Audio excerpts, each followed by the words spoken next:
Всем привет!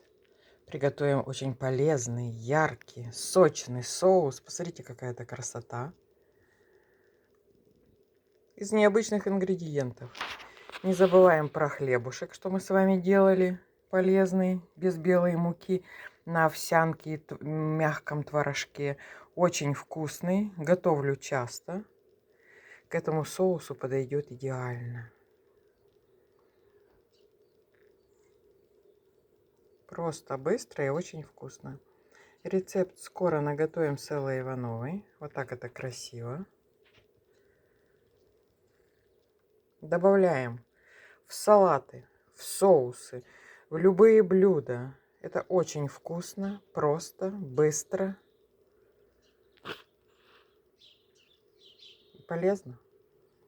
Заходите, смотрите, готовьте, комментируйте.